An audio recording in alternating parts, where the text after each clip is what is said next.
राधे राधे दोस्तों, आप सभी का स्वागत है मेरे YouTube चैनल पर। आज हम बात करेंगे लड्डू गोपाल जी की सेवा घर पर सरल तरीके से कैसे करें। तो आज मैं आपको लड्डू गोपाल जी की दिनचर्या के साथ साथ उनकी सेवा आप घर पर कैसे करें इस विषय में बताने वाली हूँ।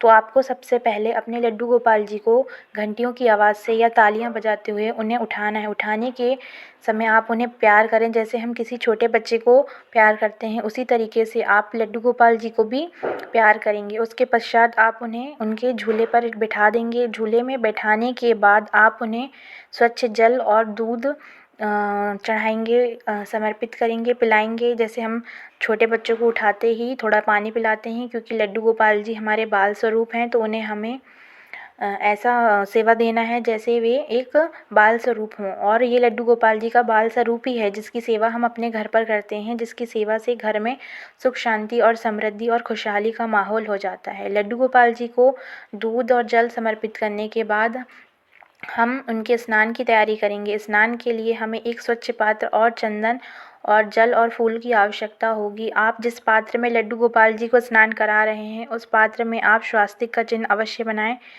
और लड्डू गोपाल जी को वस्त्र उतारकर इस पात्र पर बिठाएं। उसके पश्चात आप उन्हें चंदन का लेप लगाकर उन्हें स्नान कराएं। स्नान कराते समय आप लड्डू गोपाल जी के ऊपर जल एकदम से ना डालें। पहले उनके कंधों पर और फिर उनके पैरों पर जल डालें और उसके पश्चात ही आप उन्हें उनके सर पर जल डालकर उन्हें स्नान कराएं। स्नान कराते समय आप ओम नमो भगवते वासुदेवाय नमः इस मंत्र का जाप कर सकते हैं। लड्डू गोपाल जी को स्नान कराने के पश्चात आपको एक स्वच्छ मुलायम कपड़े से लड्डू गोपाल जी को पोंछना है ताकि वे सूख जाएं और उसके पश्चात आपको उनके श्रृंगार की तैयारी करना है। श्रृंगार के लिए आप अपने घर पर बनाए हुए सुंदर सुंदर वस्त्र आभूषण या फिर मार्केट में भी लड्डू गोपाल जी के लिए जो वस्त्र मिलते हैं उन वस्त्रों का उपयोग कर सकते हैं। इन वस्त्रों का उपयोग कर आपको अपने लड्डू गोपाल जी को सजाना है, जिसमें आप वस्त्र आभूषण बांसुरी उनका मुकुट और मोरपंख मुकुट में ज़रूर होना चाहिए, क्योंकि मोरपंख लड्डू गोपाल जी को अति प्रिय होता है। से श्रृंगार कर आप लड्डू गोपाल जी को उनके सिंहासन पर बिठा दें। श्रृंगार करने के पश्चात आप उनके पास दिया अवश्य जलाएं। आप अगरबत्ती और धूप और दिए से उनकी आरती करें। जैसे सभी देवी देवताओं का पूजन किया जाता है उसी प्रकार लड्डू गोपाल जी का भी पूजन किया जाता है।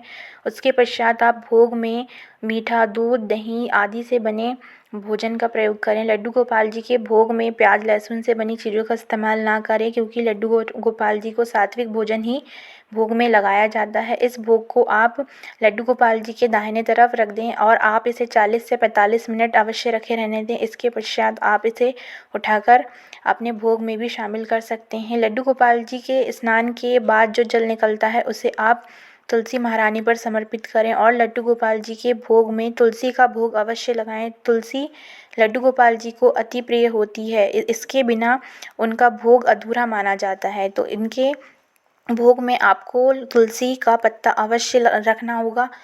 इसके बिना आपका पूजन और आपका भोग अधूरा माना जाएगा। और आप यदि आप चाहते हैं कि लड्डू गोपाल जी आपसे प्रसन्न रहें तो उन्हें आप तुलसी का भोग अवश्य लगाएं। उसके बाद आपको अपने लड्डू गोपाल जी को भोग लगाने के पश्चात थोड़े देर के लिए छोड़ देना है ताकि वह भोग कर सकें। भोग करने के पश्चात आप भोग उठा लें और इसे सभी लोगों में बांट दें। और फिर आप लड्डू गोपाल जी को शाम के समय भी इसी तरीके से भोग लगाते हुए दीप अगरबत्ती से उनका पूजन करते हुए इसी विधि को दोहराते हुए बस आपको लड्डू गोपाल जी को शाम को स्नान नहीं कराना है। लड्डू गोपाल जी को केवल दिन में एक बार ही स्नान कराएं। शाम के समय भी इसी पूजन विधि से आप इनका पूजन करें और इन्हें भोग लगाएं। और इन्हें भोग में मीठा बहुत पसंद होता है तो मीठा अवश्य लगाएं। और उसके पश्चात आप इन्हें रात्रि में अवश्य शयन कराएं, क्योंकि लड्डू गोपाल जी का सोना बहुत ज़रूरी होता है। क्योंकि लड्डू गोपाल जी बाल स्वरूप हैं तो यह दिन भर बैठे बैठे थक जाते हैं, तो इन्हें रात में शयन अवश्य कराएं। शयन कराते समय आप इनके जो भारी वस्त्र हैं उन्हें उतार और आभूषण उतार कर ही उन्हें सुलाएं। और सुलाते समय उन्हें राधा राधा नाम का जाप करें उनके पास। और आप प्रतिदिन आपको राधा नाम का जाप करना है। राधा नाम श्री कृष्ण भगवान को अति प्रिय होता है। यदि वीडियो पसंद आ रहा हो तो वीडियो को लाइक शेयर एंड सब्सक्राइब ज़रूर करें। मिलते हैं आगे के वीडियो में। जब तक के लिए आप सभी स्वस्थ रहें, मस्त रहें। उम्मीद है कि आप सभी को वीडियो ज़रूर पसंद आया होगा।